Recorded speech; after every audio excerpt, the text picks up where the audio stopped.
బట్టతల ఇప్పుడు సమస్యే కాదు, ఎటువంటి నొప్పి లేకుండా శ్రీరూప్ కాస్మెటిక్ క్లినిక్ లో hair transplantation.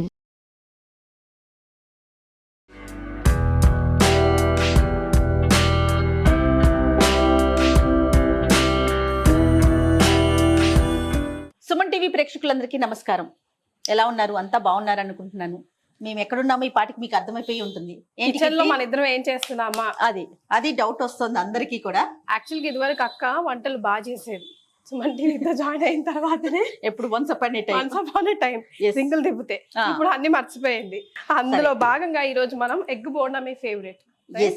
So egg bonda చేయబోతున్నాం. దానికి కావాల్సిన ఇంగ్రీడియంట్స్ బాయిల్డ్ ఎగ్స్, దెన్ శనగపిండి, జీలకర్ర పొడి, అల్లం వెల్లుల్లి పేస్ట్, బియ్యం పౌడర్, వామ్ అంటారు. అంటే నాకు కనిపించట్లేదు, మా భాషలో కూడా వామే అంటారు. దాన్ని ఏ భాషలో అయినా వామే అంటారు. ఓమానా? ఓకే, ఇది ధనియాల పౌడర్. రైట్. ప్రాసెస్ ఏంటి ఒక్కసారి చెప్పు నాకు. అవసరం అనుకున్న వాళ్ళు గరం మసాలా కూడా యాడ్ చేయొచ్చు. మనకు అవసరం లేదనిపించింది. వేసుకునే వాళ్ళు సోడా కూడా వేసుకుంటారు. నేను అది కూడా వేయట్లేదు. ఓకే, ఇది ప్రాసెస్ ఏంట్రా? ప్రాసెస్ ఫస్ట్ మనం ఇది అంటిస్తే ఇది వేడైతుంటది అనమాట. ఆయిల్ ఇంట్లో చేసి నేను ఉంటా కాబట్టి ఇప్పుడు మీరు చేయండి. నా ఫుడ్ స్టెప్స్ అంటే ఇది ఇక్కడ పెట్టాలన్నమాట. ఇక్కడేనా? ఇది ఇందులో కాదుమా, ఒక్కసారి బ్రీఫ్ గా ప్రాసెస్ చెప్పు. ప్రాసెస్ ఏం చేయాలో చెప్పాలంటారా? ఓకే. సో శనగపిండి అండ్ దెన్ ఇవన్నీ ఇందులో వేసుకోవడమే. అండ్ దోస బ్యాటర్ లాగా మిక్స్ చేసుకోవాలి. ఓకే. ఎగ్స్ ఉన్నాయి కదా, మనం హోల్ ఎగ్స్ బాయిల్డ్ ఎగ్స్ తీసుకున్నాం కాబట్టి 2 పీసెస్ చేసి ఎగ్ కూడా ఇట్లా మనం ఫ్రై చేసుకోవచ్చు. కానీ టప్ అనేసి మన మీద పడే ప్రమాదం ఉంది. ఎప్పుడు అలాంటి రిస్కులు చేయొద్దు. ఆల్రెడీ ఇదిగోండి ఇవన్నీ అలాంటివి అందులో భాగంగా ఇలాంటివి జరిగాయి. సో అలాంటి తొందరపాటు ఎక్స్పెరిమెంట్స్ వద్దు. అంటే ఏమైతుందంటే ఇలా ఇస్తే హోల్ ఎగ్ తినేస్తారు కదా పిల్లలు, లోపల ఎల్లో యోక్ తీసేస్తారు.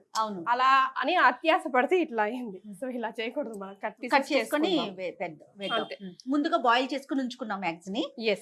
ఈ బౌల్ తో మనము శనగపిండి తీసుకున్నాము. ఈ బౌల్ శనగపిండి ప్లస్ ఎగ్స్ ఇవన్నీ కలిపేయటం అంతేనా? అయితే దీనికి రేషియో అంటూ ఉండదు. ఎందుకంటే కొంచెం ఉప్పు కొంతమంది ఎక్కువ తింటారు, కొంతమంది కారం ఎక్కువ తింటారు, మన అందాజకు తగ్గట్టు. And you know I don't use any teaspoons. I'm very fast and quick making. ఇవన్నీ టకటక వేసేస్తున్నాను. మీరు చేత్తో వేస్తేనే బాగుంటది. వంట చేసిన ఫీలింగ్. అవునవును. సాల్ట్ వేస్తోంది, ఉప్పు, కొంచెం తగినంత కారం. And then jeera powder. Okay. ఇవన్నీ అల్లం వెల్లుల్లి పేస్ట్ కొంచెం ఎక్కువనే పడుతుంది. దీనికి మొత్తం వేసేస్తున్నాను అయితే. ఓకే. బియ్యం పౌడర్ ఇది ఒక క్రిస్పీనెస్ యాడ్ చేస్తుంది అనమాట. మనం చేసే ఏ పకోడీ కానీ దేనికైనా బియ్యం పిండి వేసామంటే జస్ట్ ఒక క్రిస్పీనెస్ కోసం. ఓకే. అండ్ వాము బికాస్ ఇట్ ఇస్ శనగపిండి, కొంచెం తొందరగా జీర్ణం అవటానికి పిల్లలకి. ధనియా పౌడర్ సేమ్ అదే. అండ్ టేస్ట్ కూడా మంచిగా ఇస్తుంది. ఓకే. పసుపు వేయలేదు కీర్తి? వద్దు, కొంతమంది వేసుకుంటారు ఆ కలర్ చాయిస్ అంటే. బట్ కొన్ని ఫుడ్ ఐటమ్స్ లో ఏవి ఎందులో వేస్తే బాగుంటుందో అందులోనే వేయాలని నా ఫీలింగ్. కలిపైనా ఒకటి వేసిన తర్వాత మనం చూసుకుందాం ఉప్పు కారం. అండ్ ఈ కారం ఉప్పు ఇవి కూడా కొంతమంది ఇంట్లో చేసుకుని ఉంటాయి, అవి చాలా కారం ఉంటాయి. కొంతమంది ఆల్రెడీ మసాలాలు యాడ్ చేసుకుని ఉంటారు. ధనియాల పొడి యాడ్ చేస్తాం మనము. యాక్చువల్ గా కారం పొడిని పట్టించుకున్న సాల్ట్ కూడా యాడ్ చేసేస్తారు కొంతమంది. అవునా? మేమైతే ధనియాల పొడి యాడ్ చేస్తాం కీర్తి.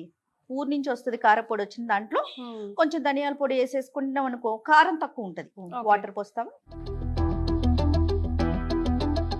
వాటర్ చాలా జాగ్రత్త వేసుకుంటాం. యాక్చువల్ గా ఇలాంటివి చేసేటప్పుడు అంట మొన్న ఒక రోజు అమ్మ అన్నారు, మొన్న ఒక రోజు అనుకుంటాను, కొంచెం ఆయిల్ వేసుకుని కలుపుకుంటే మనకి ఎక్కువ ఆయిల్ పీల్చదట. అదొక చిట్కా. కొంచెం కాదు, కొంచెం వేసి ట్రై చేద్దాం. నేను మొన్న ఒక రోజు ఇంట్లో ఉన్నాను, ఈవినింగ్ కొంచెం అర్లీగా వెళ్ళినప్పుడు కాన్ పకోడీ వేశాను. అప్పుడు పిండి కలిపేటప్పుడు చెప్తా ఉందన్నమాట అమ్మ. చాలా కిట్టి. మళ్ళీ ఇప్పుడు చూడు చపాతి పిండి లాగా అయింది. మళ్ళీ మనకి లంప్స్ ఏర్పడితే అవునవును మనకు కలపడం కష్టం. చాలా. నేను ఎగ్స్ కట్ చేసేస్తున్నాను. ఆల్రెడీ ఆయిల్ కూడా బాయిల్ చేసాం కాబట్టి మీరు ఒక్కొక్కటి వేసేయడమే. అందులో పెట్టేస్తారే ఏంది మీరు? పెట్టను. వేడవుతుందా లేదా అని చూస్తుంది అనుకోండి.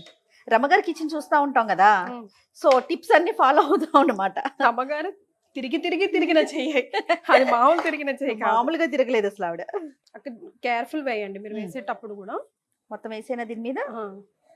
ఫుల్గా దాన్ని బాతింగ్ చేయించేసి ఫుల్గా కోటింగ్ చేయించండి. ఓన్లీ వీడియో కోసమే కాబట్టి కొంచెం తక్కువ తడుపుకున్నాం మేము, వేస్ట్ కావద్దు ఫుడ్ అని చెప్పి. వేసేనా కీర్తి? ఎస్.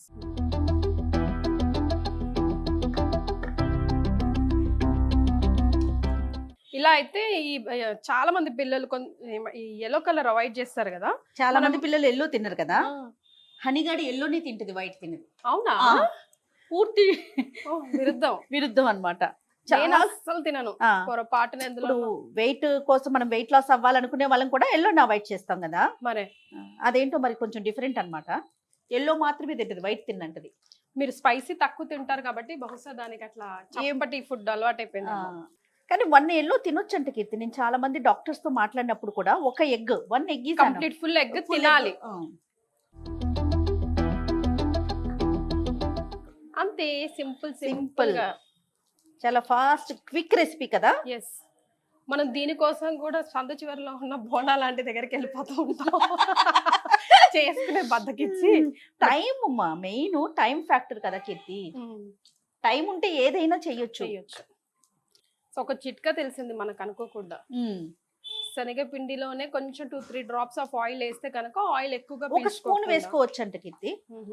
ఒక 1 స్పూన్ ఆయిల్ వేసుకున్నామంటే మురుకులు అవి చేసినప్పుడు వేస్తామట. మరి అన్నింటికో అవునో కాదో నాకు తెలీదు. నిన్న కాదు, ఒక 2 days అవుతోంది నేను చేసింది. అప్పుడు అన్నారు అమ్మ, కొంచెం ఆయిల్ వేసుకొని కలుపుకుంటే శనగపిండి మనం పకోడీ వేసుకునేటప్పుడు ఎక్కువ ఆయిల్ పీల్చదు అని. ఎగ్ అనేసరికి పిల్లలు నిజంగా ఇష్టపడతారు. దాంతో ఇలా బోండా టైప్ అనేసరికి ఇంకొంచెం ఎక్కువ ఇంట్రెస్ట్ చూపిస్తారేమో. నాకు ఒక డౌట్ వచ్చింది ఇప్పుడు అక్క. ఏంటి కీర్తి? జనరల్ గా మీరు రమ్మగారు మీ ఇద్దరి సావాసంతో మీరు నాన్ వెజ్ తినరేమో అని చాలా మంది అనుకుంటూ ఉంటారు. అవును. ఈ రోజు ఇప్పుడు మీరే చేసేసరికి ఆల్రెడీ రివీల్ అయిపోయింది ఈ విషయం. ఎట్లా అంటే ఒకసారి నేనే కిచెన్ చేశాను. ఇట్లానే ఏం తోచట్లేదు, ఆ రోజు షూట్స్ ఏం లేవు, వర్క్ ఏం లేదని నాన్ వెజ్ చేసా. ఎన్ని కామెంట్స్ చూసానంటే నేను, ఏంటి జయ మీరు నాన్ వెజ్ తింటారా అనేసి. ఓ నో, నేను చక్కగా తింటానండి నాన్ వెజ్, నో డౌట్ అందులో.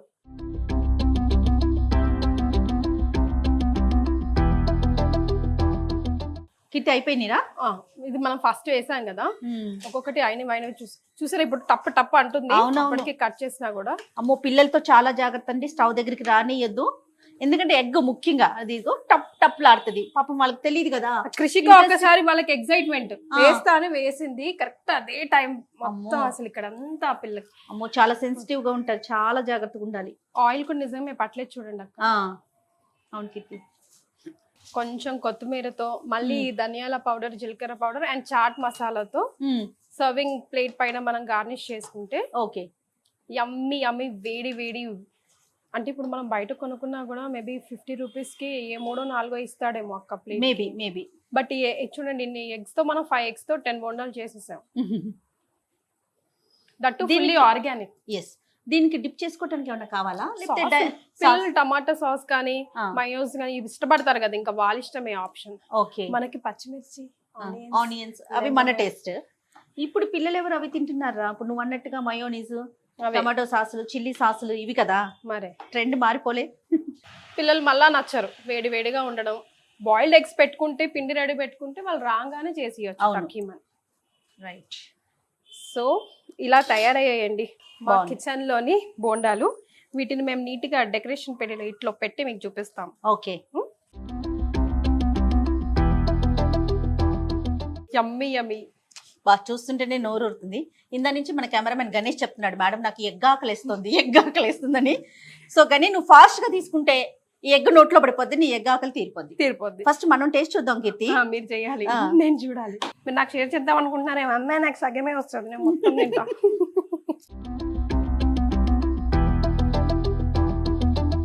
ఉప్పు, కారం, చాట్ మసాలా అన్ని టేస్ట్ వస్తున్నాయి కదా. Very nice. ఎంత బాగుంది. లోపల వరకు కూడా కుక్ అయింది. మీడియం ఫ్లేమ్ లో పెట్టి కుక్ చేయడం ఇంపార్టెంట్. మెయిన్ అది, నేను అదే చెప్పబోతున్నా. ఎందుకంటే హై ఫ్లేమ్ లో పెట్టామనుకో మాడిపోతుంది, కానీ లోపల కుక్ కాదు. మన కలర్ వచ్చేస్తుంది కానీ లోపల కుక్ కాదు. ఎస్. సో ఇది కూడా ఒక చిట్కా. అఫ్ కోర్స్ చాలా మందికి తెలుసు అనుకోండి, మాలాగా తెలియని వాళ్ళ కోసం అన్నమాట ఈ చిట్కాలన్నీ కూడా. సో డెఫినెట్ గా మీరంతా కూడా ట్రై చేస్తే ఓకే. ట్రై చేయని వాళ్ళు, కొత్తగా ట్రై చేసేవాళ్ళు డెఫినెట్ గా ట్రై చేయండి. పిల్లలకి ఇది ఒక స్నాక్ అంతే. సర్వ్ చేసేటప్పుడు ఇలాగే మనం సాసెస్ తో పాటు వెజెస్ కూడా ఇచ్చామనుకోండి, వాళ్ళకి తెలియకుండా తినేస్తారు, కొన్ని నోట్లోకి వెళ్తాయి. ఎస్. ఓకే కీర్తి. ఎస్, ఇంకో రెసిపీతో మళ్ళీ కలుద్దాం. మీకు మాతో సాహసం తప్పదుగా. అంతే, డెఫినెట్ గా. Thank you thank you so much.